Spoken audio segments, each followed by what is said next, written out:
छी, अरे ओ भिखारी के पास इतना पैसा कैसे हो सकता है? सच सच बताओ, ये पैसे चोरी के हैं, है ना? नहीं मैडम, मैंने कुछ नहीं चुराया। ये पैसे मैंने और दादी ने मेहनत से कमाए हैं। अभी पुलिस बुलाती हूँ, जरूर कहीं से किसी की जेब काटी होगी। एक दिन आपकी नौकरी चली जाएगी। दोस्तों, आज की कहानी एक ऐसे बदनसीब बच्चे की है जिसे दुनिया ने चोर समझा, जिसे एक बैंक के गार्ड ने धक्के मारकर बाहर निकाल दिया। लेकिन उस गार्ड को, उन बैंक वालों को और शायद उस बच्चे को भी यह नहीं पता था कि जिस बैंक की चौखट से उसे अपमानित करके भगाया जा रहा है, कल उसी बैंक का मालिक बनकर वह वापस लौटेगा।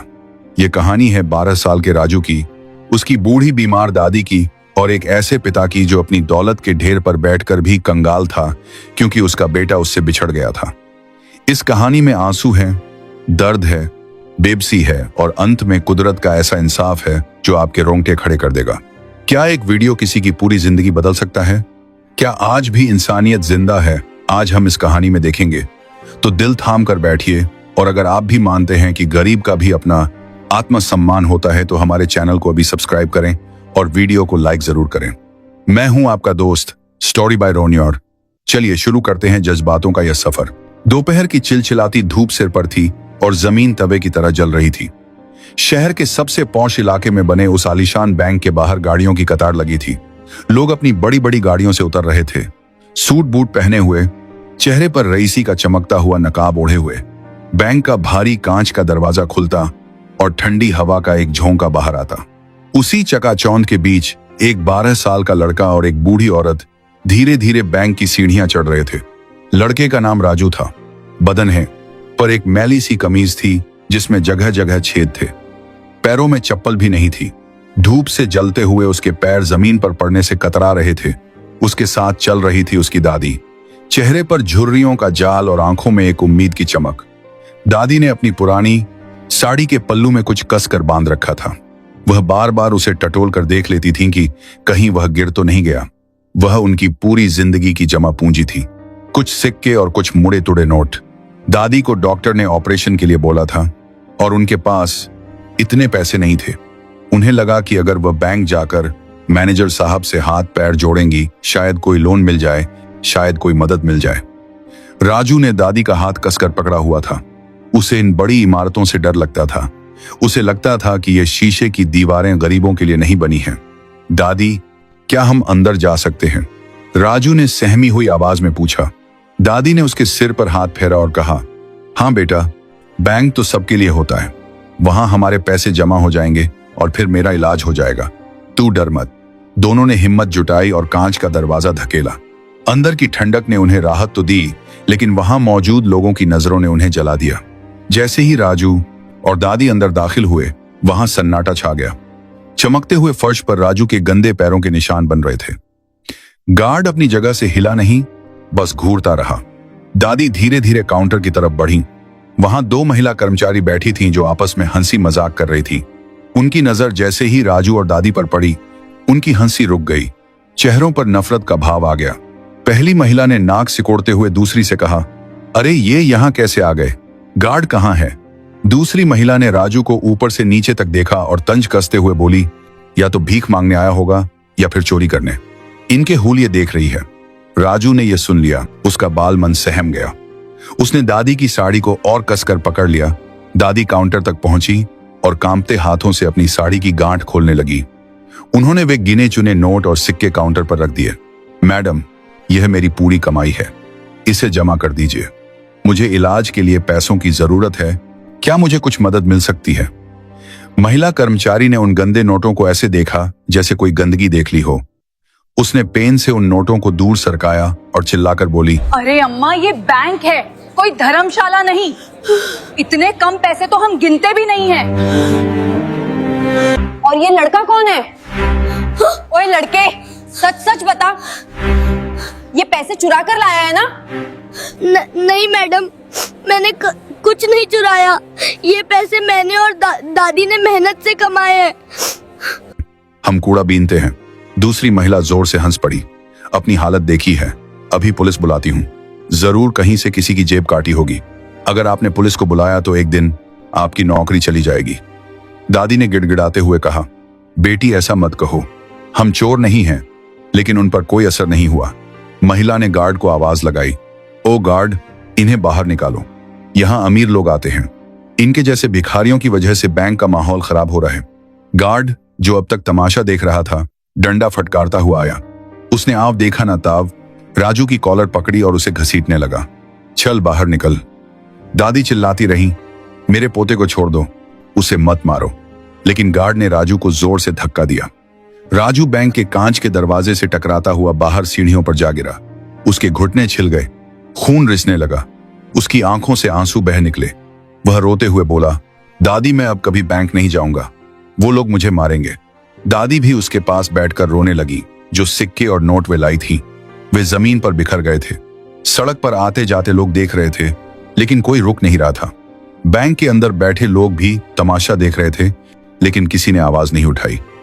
राजू अपनी फटी हुई जेब से अपना दर्द समेट रहा था। उसे समझ नहीं आ रहा था कि गरीब होना इतना बड़ा गुनाह क्यों है। वह तो बस पानी पीना चाहता था, वह तो बस अपने पैसे सुरक्षित रखना चाहता था। गार्ड ने चिल्लाकर कहा, खबरदार, जो दोबारा इधर दिखे, यह पानी और यह बैंक तेरे जैसे बच्चों के लिए नहीं है, यह इज्जतदार लोगों के लिए है। राजू की प्यास उसके आंसुओं में घुल गई। दादी ने अपने कांपते हाथों से राजू के आंसू पोंछे और बिखरे हुए पैसे समेटने लगी। लेकिन तभी वहां एक चमत्कार हुआ। बैंक के एक कोने में एक शख्स खड़ा था जो यह सब देख रहा था। उसका नाम राकेश कुमार था। वह पेशे से एक पत्रकार था और अपने किसी निजी काम से बैंक आया था। जब राजू और दादी के साथ यह बदसलूकी हो रही थी तो राकेश का खून खौल उठा था। उसने खामोशी से अपना मोबाइल निकाला और पूरी घटना का वीडियो बना लिया।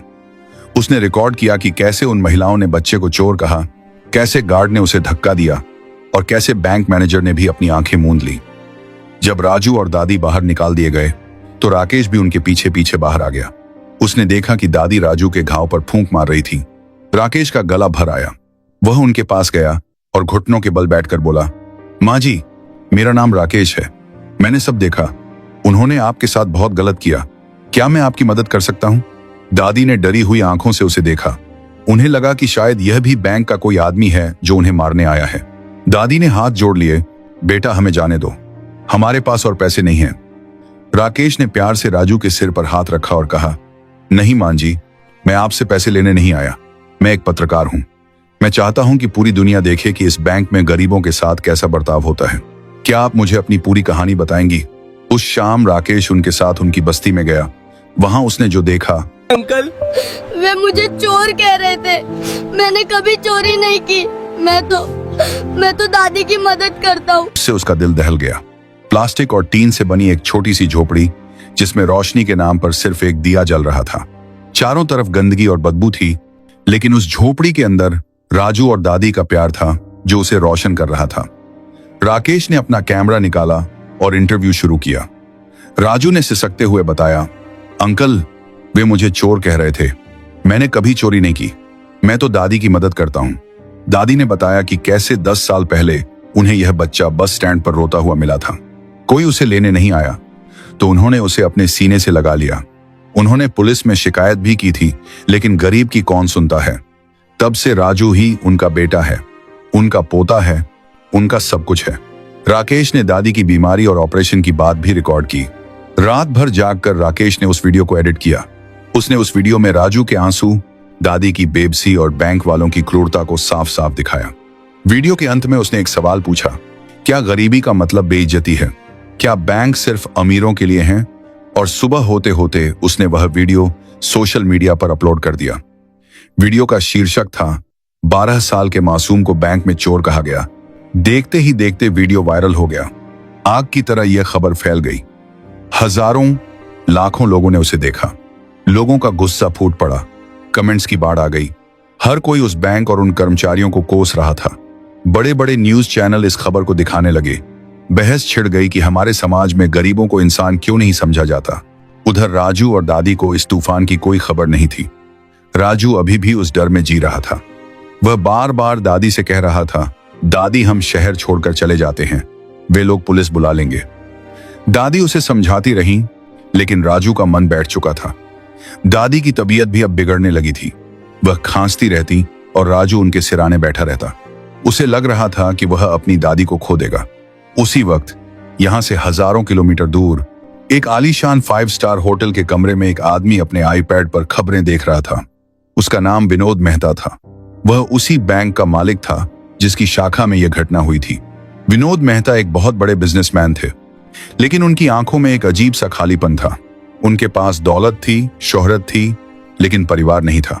सालों पहले उनका बेटा खो गया था और पत्नी उस गम में चल बसी थी। अचानक उनकी स्क्रीन पर वह वीडियो फ्लैश हुआ। पहले तो उन्होंने सोचा कि इसे नजरअंदाज कर दें, लेकिन थंबनेल में राजू का रोता हुआ चेहरा देखकर उनका हाथ रुक गया। उन्होंने वीडियो प्ले किया। जैसे जैसे वीडियो आगे बढ़ा, खुद भी विनोद मेहता का चेहरा सख्त होता गया। यह उनका ही बैंक था, वह कर्मचारी उनकी ही थी। एक छोटे बच्चे के साथ ऐसी बदसलूकी देखकर उनका गुस्सा 7वें आसमान पर पहुंच गया। उन्होंने मन ही मन फैसला किया कि वह इन कर्मचारियों को छोड़ेंगे नहीं। लेकिन तभी वीडियो में दादी का वह हिस्सा आया जहां वह बता रही थी कि राजू उन्हें कहां मिला था। दादी ने कहा, यह बच्चा मुझे आज से 10 साल पहले 15 तारीख को शहर के मुख्य बस स्टैंड के पिलर नंबर 4 के पास रोता हुआ मिला था। इसके हाथ में एक छोटा सा काला धागा बंधा था। यह सुनते ही विनोद मेहता के हाथ से आईपैड छूटकर गिर गया। उनका दिल जोर जोर से धड़कने लगा। 10 साल पहले 15 तारीख, बस स्टैंड, पिलर नंबर 4। यह वही तारीख थी, वही जगह थी जहां उनका बेटा उनसे बिछड़ गया था। उन्होंने वीडियो को रिवाइंड किया और राजू के चेहरे को गौर से देखा। उन आंसुओं के पीछे उन्हें अपनी पत्नी की आंखें दिखाई दी। वही नाक, वही माथा। विनोद मेहता की आंखों से आंसू बह निकले। क्या यह हो सकता है? क्या भगवान ने उनकी प्रार्थना सुन ली है? क्या उनका राजू जिंदा है? उन्होंने एक पल भी गंवाया नहीं। उन्होंने तुरंत अपने सबसे भरोसेमंद मैनेजर सूरज वर्मा को फोन लगाया। सूरज, अभी इसी वक्त उस पते पर जाओ जो इस वीडियो में दिखाया गया है। उस बच्चे और उस बूढ़ी मां को सुरक्षा दो। मैं अगली ही फ्लाइट से इंडिया आ रहा हूं। सूरज ने उनकी आवाज में घबराहट और उम्मीद दोनों महसूस की। उसने कोई सवाल नहीं किया। सर, मैं अभी निकलता हूं। सूरज वर्मा अपनी टीम के साथ तुरंत उस झुग्गी बस्ती की ओर दौड़ पड़े। जब वे वहां पहुंचे तो देखा कि दादी की हालत बहुत नाजुक थी। वे जमीन पर पड़ी थीं और राजू उनके पास रो रहा था। दादी उठो ना, दादी मुझे छोड़कर मत जाओ। सूरज ने अंदर घुसते ही कहा, बेटा घबराओ मत, हम मदद करने आए हैं। राजू डर गया। उसे लगा कि बैंक वाले उसे पकड़ने आए हैं। वह दादी के आगे खड़ा हो गया, बाहें फैलाकर। खबरदार जो मेरी दादी को हाथ लगाया, मैं पुलिस को बुला लूंगा। सूरज की आंखों में पानी आ गया। उसने घुटनों पर बैठकर हाथ जोड़ लिए। बेटा, हम तुम्हें मारने नहीं आए, हम तुम्हें बचाने आए हैं। तुम्हारे पिता ने हमें भेजा है। राजू हैरान रह गया। पिता? मेरे तो कोई पिता नहीं है। सूरज ने उसे समझाया नहीं, बस जल्दी से एम्बुलेंस बुलवाई। दादी और राजू को शहर के सबसे बड़े प्राइवेट हॉस्पिटल में ले जाया गया। डॉक्टरों की टीम पहले से तैयार थी। विनोद मेहता ने फोन पर कह दिया था कि इलाज में करोड़ों भी लग जाएं तो परवाह नहीं, लेकिन उस मां को कुछ नहीं होना चाहिए। राजू कांच के दरवाजे के बाहर खड़ा होकर दादी को देखता रहा। उसे समझ नहीं आ रहा था कि अचानक यह सब क्या हो रहा है। कौन हैं वे लोग जो उनकी इतनी मदद कर रहे हैं? अगली सुबह विनोद मेहता अस्पताल पहुंचे। उनके कदम भारी थे, दिल में तूफान था। जैसे ही वे वार्ड के बाहर पहुंचे, उन्होंने राजू को देखा। राजू बेंच पर बैठा ऊंघ रहा था। विनोद धीरे धीरे उसके पास गए। उनकी परछाई राजू पर पड़ी तो राजू हड़बड़ा कर उठ गया। उसने सामने एक सूट बूट पहने आदमी को देखा, वही रईसी ठाठ बाट जिससे उसे नफरत हो गई थी। राजू पीछे हटने लगा, लेकिन विनोद ने अपने दोनों हाथ फैला दिए। उनकी आंखों से झरझर आंसू बह रहे थे। उन्होंने टूटी हुई आवाज में कहा, राजू। राजू सहम गया। यह अमीर आदमी उसका नाम कैसे जानता है? विनोद घुटनों के बल बैठ गए, ठीक वैसे ही जैसे उस पत्रकार बैठा था। उन्होंने राजू का चेहरा अपने हाथों में लिया। राजू ने उन्हें धक्का नहीं दिया, क्योंकि उन हाथों में गर्माहट थी, एक अपनापन था जो उसे दादी के अलावा किसी और से नहीं मिला था। विनोद ने राजू के हाथ की कलाई देखी। वहां अब भी एक पुराना निशान था, बचपन की चोट का निशान। विनोद अब अपनी रुलाई नहीं रोक पाए। उन्होंने राजू को जोर से गले लगा लिया। मेरा बेटा, मेरा बच्चा, मुझे माफ कर दे बेटा, मैं तुझे ढूंढने में इतनी देर कर दी। राजू का शरीर अकड़ गया था, लेकिन धीरे धीरे वह पिघलने लगा। उसे याद तो नहीं था कि यह कौन है, लेकिन उसका खून इस स्पर्श को पहचान रहा था। डीएनए टेस्ट की औपचारिकता भी हुई, लेकिन विनोद का दिल गवाही दे चुका था। 2 दिन बाद रिपोर्ट आई और सब साफ हो गया। राजू विनोद मेहता का ही खोया हुआ बेटा आर्यन मेहता था। जब दादी को होश आया तो विनोद उनके पैरों में गिर पड़े। माँ जी, आपने मेरे बेटे को पालकर मुझ पर जो एहसान किया है, मैं उसे 7 जन्मों तक नहीं उतार सकता। आप मेरी माँ हैं। आज से आप उस झोपड़ी में नहीं, मेरे महल में रहेंगी। दादी की आंखों में खुशी के आंसू थे। उन्हें विश्वास नहीं हो रहा था कि उनके राजू का भविष्य अब सुरक्षित है। लेकिन कहानी अभी खत्म नहीं हुई थी। विनोद मेहता के दिल में एक आग अब भी जल रही थी। उन आंसुओं का हिसाब बाकी था जो उनके बेटे और उसकी मां ने उस बैंक में बहाए थे। राजू, जो अब आर्यन बन चुका था, उसे लेकर विनोद मेहता ने एक फैसला किया। उन्होंने राजू से कहा, बेटा, क्या तुम मेरे साथ एक जगह चलोगे? राजू ने पूछा, कहां पापा? विनोद ने कहा, उसी बैंक में। राजू का चेहरा सफेद पड़ गया। नहीं पापा, वहां नहीं, वे बुरे लोग हैं। विनोद ने उसकी आंखों में आंखें डालकर कहा, बेटा, जब तक तुम उस डर का सामना नहीं करोगे, वह डर तुम्हें डराता रहेगा। आज तुम वहां एक लाचार बच्चे की तरह नहीं, उस बैंक के मालिक की तरह जाओगे। चलो मेरे साथ। अगले दिन बैंक रोज की तरह खुला था, लेकिन माहौल में तनाव था। वायरल वीडियो की वजह से स्टाफ डरा हुआ था। तभी बैंक के बाहर एक लंबी काली गाड़ी आकर रुकी। गार्ड, वही गार्ड जिसने राजू को धक्का दिया था, दौड़कर गेट खोलने गया। गाड़ी का दरवाजा खुला और उसमें से विनोद मेहता उतरे। गार्ड ने सलाम ठोका। Good morning sir. विनोद ने उसकी तरफ देखा भी नहीं। वे दूसरी तरफ गए और दरवाजा खोला। वहां से राजू उतरा। नए कपड़े, नए जूते, लेकिन चेहरा वही। गार्ड के पैरों तले जमीन खिसक गई। उसकी आंखें फटी की फटी रह गईं। यह तो वही भिखारी का बच्चा है, उसने सोचा। विनोद ने राजू का हाथ थामा और उसे लेकर अंदर चले। राजू का दिल जोर से धड़क रहा था, लेकिन पिता का मजबूत हाथ उसे हिम्मत दे रहा था। जैसे ही वे अंदर घुसे, बैंक में सन्नाटा छा गया। वह दोनों महिला कर्मचारी जो उस दिन हंस रही थीं, अब थर-थर कांप रही थीं। मैनेजर सूरज वर्मा उनके पीछे पीछे थे और उनके हाथों में एक बैग था। विनोद मेहता राजू को लेकर सीधा उसी काउंटर पर गए। उन्होंने राजू को इशारा किया। राजू ने कांपते हाथों से वह बैग काउंटर पर रख दिया। विनोद ने कांपते हाथों के ही कहा, खोलो इसे। राजू ने बैग की चेन खोली और उसे उल्टा कर दिया। नोटों की गड्डियां काउंटर पर बिखर गईं, लाखों रुपये। राजू ने अपनी मासूम आवाज में कहा, मैडम, उस दिन आपने कहा था ना कि मेरे पास पैसे नहीं हैं। मैं चोरी करने आया हूं। आज मैं पैसे जमा करने आया हूं। अब इसे जमा कीजिए। दोनों महिलाओं के पसीने छूट रहे थे। उनके मुंह से शब्द नहीं निकल रहे थे। विनोद मेहता की आवाज बैंक में गूंजी, यह पैसा इस बच्चे की मेहनत का नहीं, इसके पिता की मेहनत का है, और यह बैंक भी इसके पिता का है। सन्नाटा इतना गहरा था कि सुई गिरने की आवाज भी सुनाई दे। विनोद ने उन दोनों महिलाओं की ओर उंगली उठाई। तुम दोनों ने और उस गार्ड ने सिर्फ एक गरीब बच्चे का अपमान नहीं किया, तुमने इंसानियत का अपमान किया है। तुम लोगों को लगता है कि कपड़े देखकर इज्जत तय होती है। आज मैं तुम्हें बताता हूं कि असली औकात क्या होती है।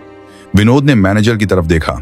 सूरज, इन तीनों का टर्मिनेशन लेटर अभी टाइप करो, और हां, इनके रिकॉर्ड में साफ साफ लिखना कि इन्हें इंसानियत के खिलाफ काम करने के लिए निकाला गया है, ताकि भविष्य में कोई भी बैंक इन्हें नौकरी देने से पहले 100 बार सोचे। महिलाएं रोने लगीं, पैरों में गिरने लगीं। सर, हमें माफ कर दीजिए, हमसे गलती हो गई। हमारे बच्चे हैं, हमारा परिवार है। विनोद ने सख्त लहजे में कहा, जब तुमने इस बच्चे को धक्का दिया था, तब तुम्हें याद नहीं आया कि यह भी किसी का बच्चा है। जब इसकी बूढ़ी दादी रो रही थी, तब तुम्हें अपना परिवार याद नहीं आया।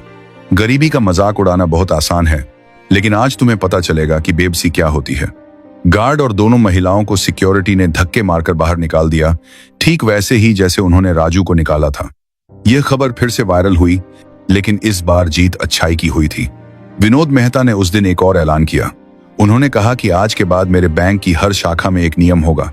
यहां आने वाला हर इंसान, चाहे वह अमीर हो या गरीब, फटे कपड़ों में हो या सूट में, उसे वही इज्जत मिलेगी जो एक मालिक को मिलती है। और उन्होंने बैंक के एक हिस्से में एक सहायता केंद्र खोला, जिसका नाम उन्होंने दादी के नाम पर रखा, जहां गरीबों को बिना ब्याज के इलाज के लिए लोन मिलता था। दादी मां का इलाज हुआ और वे पूरी तरह ठीक हो गईं। राजू, जो अब आर्यन था, एक बड़े स्कूल में जाने लगा, लेकिन वह अपनी जड़ों को नहीं भूला। वह हर हफ्ते अपने पिता के साथ अपनी पुरानी बस्ती जाता और वहां के बच्चों की मदद करता। राकेश, वह पत्रकार जिसने यह सब मुमकिन किया था, उसे विनोद मेहता ने अपने मीडिया हाउस का हेड बना दिया। एक दिन राजू ने अपने पिता से पूछा, पापा, अगर वह वीडियो नहीं बनता तो क्या आप मुझे कभी ढूंढ पाते? विनोद ने उसे गले लगाकर कहा, शायद नहीं बेटा, इसीलिए कहते हैं ऊपर वाला जब देता है तो छप्पर फाड़ कर देता है। उसने उस दिन तुम्हें अपमान नहीं, एक नया जीवन दिया था। उस बुरे वक्त ने ही हमें अच्छे वक्त तक पहुंचाया। दोस्तों, यह कहानी हमें सिखाती है कि वक्त का पहिया कब घूम जाए कोई नहीं जानता। आज जो अर्श पर है कल फर्श पर आ सकता है, और जो फर्श पर है वह अर्श पर। इसलिए कभी किसी की गरीबी का, किसी की मजबूरी का मजाक मत उड़ाना, क्योंकि हो सकता है कि जिस धूल को आप अपने पैरों से रौंद रहे हैं कल वही आंधी बनकर आपकी आंखों में समा जाए। इंसानियत से बड़ा कोई धर्म नहीं होता और समय से बड़ा कोई जज नहीं होता। अगर इस कहानी ने आपके दिल को छू लिया है तो कमेंट में इंसानियत जरूर लिखें, और इस वीडियो को उन लोगों के साथ शेयर करें जिन्हें लगता है कि पैसा ही सब कुछ है। स्टोरी बाय रोनी। फिर मिलूंगा एक नई कहानी, एक नए जज्बे के साथ। तब तक के लिए अपना और अपनों का ख्याल रखिए। जय हिंद।